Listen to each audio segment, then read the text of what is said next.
Live from Honolulu, Hawaii, it's Baptiz by Fire. And here's your host, Justin Baptiz.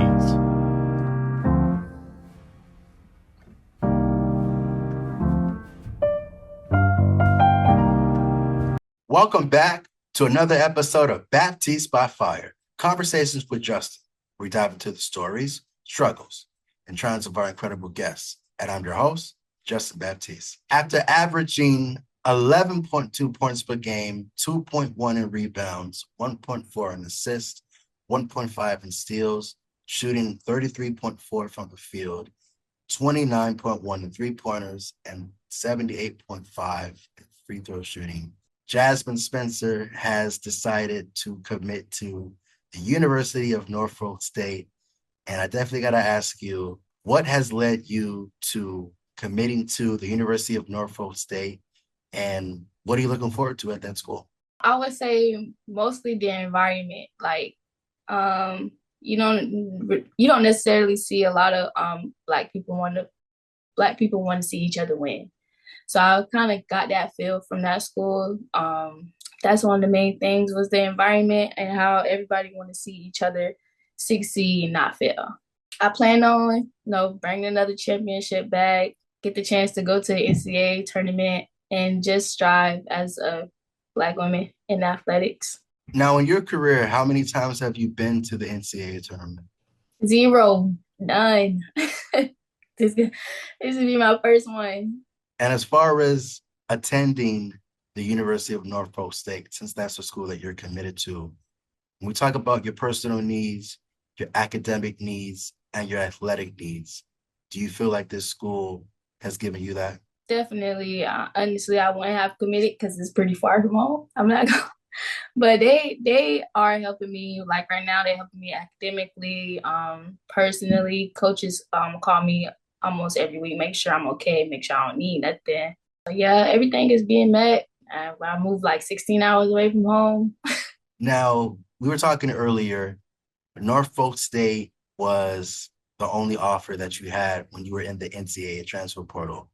I definitely got to ask you, what led you to becoming in the NCAA transfer portal? We had a lot of adversity this year, and I feel like this team didn't want it a lot. So I feel like that's one reason. And as far as having a relationship with the coach as a point guard, I mean, you just have to play point guard because you have to build trust in order to have a good point guard on the floor. So I feel like that was another reason because you got to have a relationship in order to build trust. Being a Black woman in athletics, it teaches you a lot as far as growing mentally, being a better person. It's a bit tougher, I could say, because you have coaches that overlook you, being that they don't want what they want. So it's kind of tough, but it's really about how you handle the situation more than anything, because you can go into depression or you can stay up on your feet and keep going. I stood up on my feet and I kept going. Now, this past season, in the 2024-2025 campaign, you've averaged 11.2 points per game, 2.1 in rebounds, 1.4 in assists, 1.5 in steals. You shot around 33.4 from the field, 29.1 from three, 78.5 in free throw shooting. What can you say about your overall performance at North Florida? It was okay.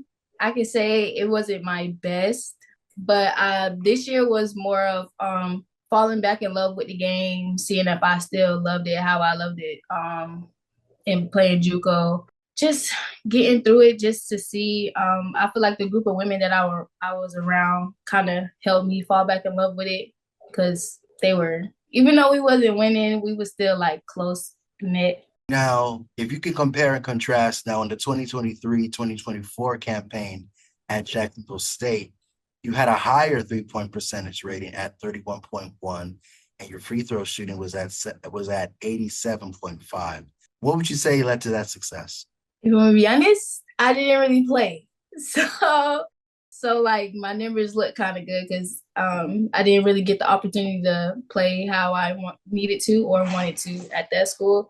So I feel like that's where, because a lot of games I only play like 5 minutes or probably less, but I did have a lot more confidence at Jacksonville State, so I feel like that was one of the problems. Because playing without confidence is bad. But I would say I had a lot more confidence last year than this year. Evaluate your game as a point guard. What would you say is your basketball game? I'm a scorer. I'm a scorer, but I like to get other people involved because once you score too much, you attract everybody's eyes, so it's easier for your teammates to be open and for you to find your open teammates.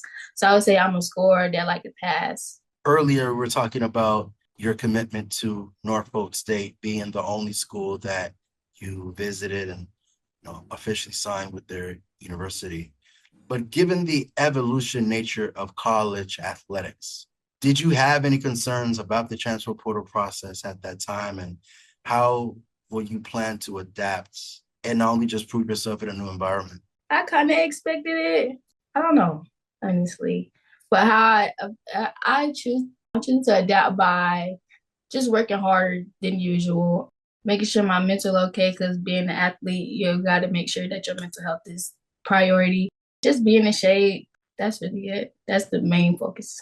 Now, you were at two D1 colleges, Jacksonville State and North Florida. How did your experience at those schools not only shape you as a player, but prepared you for this next step, going that you're going to be at Norfolk State? Both programs helped me. Both programs wasn't good for me, but both programs helped me grow as a woman and just kind of change my trajectory because I used to have a really bad attitude. So I grew out of that. I started going to therapy, figured out therapy helps.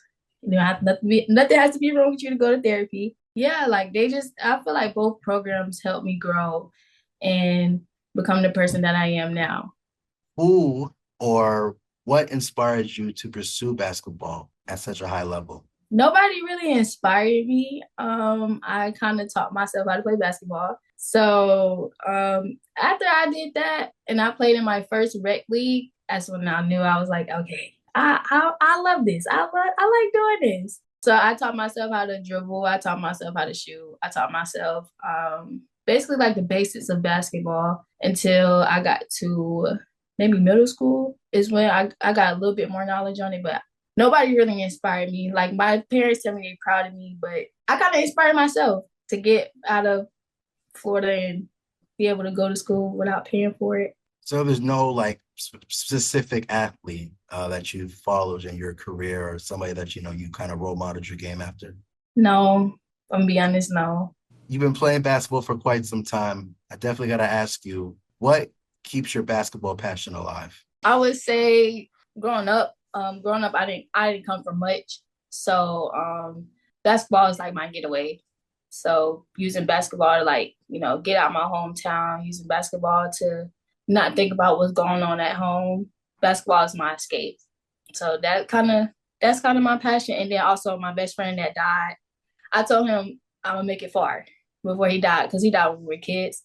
So that was my promise and I kept it. Now, as far as your success in basketball, how have you overcome the adversities or the challenges to get you to the place that you're at right now? Therapy, like I said, therapy helps. But I will also say, getting closer to God. I feel like bringing God into my basketball career and my life in general was probably the best decision that I ever made. So I would say that's the main thing was bringing God into my life because He saved me in a lot of different ways since I've started playing basketball. And since you've been playing basketball for quite some time, are there any standout moments or memories from your career so far that you'll always cherish? Yeah, my 50-point game at my JUCO yeah, that was probably the best. And it was I would say the 50-point game and then sophomore night at my JUCO when I think I dropped like 40 on sophomore night. Were the best time. Those are my favorite moments. Impressive numbers right there. Thank you. You mentioned JUCO. Obviously, you were at two Division I schools, and now you're going to an HBCU, if that's correct. What's the difference between just the JUCO level and being at a JUCO college compared to the D1 colleges that you've already previously been at? JUCO, I would say JUCO is like getting it out the mud. Like JUCO is basically you figuring it out and being an athlete. All like JUCO is way different. Like living situation, money, everything, class. I feel like JUCO is a great learning experience if you don't have like a lot of guidance to help you get where you want to go. JUCO can get you there. But a lot of people don't believe in going to JUCO. So Now, looking back on your career so far, and I know that you're definitely going to have a lot of great things coming your way in your career. Is there anything that you wish you would have known when you first started out in your career that might have made your path easier or more fulfilling? I wouldn't say something in specific. I wish I did have like someone to help me get through the process, because doing it alone it's really hard. So I would say just having like one person on my side to like help me navigate through the process, because it's been a pretty tough process. And you talk about the process, you talk about just how things have been going for you that have been great. You know, you have God on your side and everything is going well right now in your career. When you look at your long-term goals within basketball and beyond, what would you say that would be? Long term, maybe go overseas for a couple years. That's really, I have thought about getting into coaching just to give back, like start a nonprofit AAU team just to give back to my hometown and get kids off the streets and stuff. But those two probably like my main two long-term goals. Amazing. Amazing. You are originally from Polk County, Florida. What is the environment like there? And, you know, what is the basketball landscape there? It's not really good. I would say my hometown, a lot of people don't want to see each other win. So that's why you got to kind of get out. It's not much there. That's why I had to get out. Basketball was my escape. Basketball-wise, starting to grow. And I'm actually happy because kids are getting more recognized. And so I would say it's growing each year, but it's still, it's up and coming. I'm definitely happy for you, and I'm definitely wishing you all the best. Jazmine Spencer. Thank you. Shake your time. You're welcome. And that concludes another conversation with Justin. You can reach Justin Baptiz on any of the social media handles listed here. So, until we meet again, remember, it's Baptiz by Fire.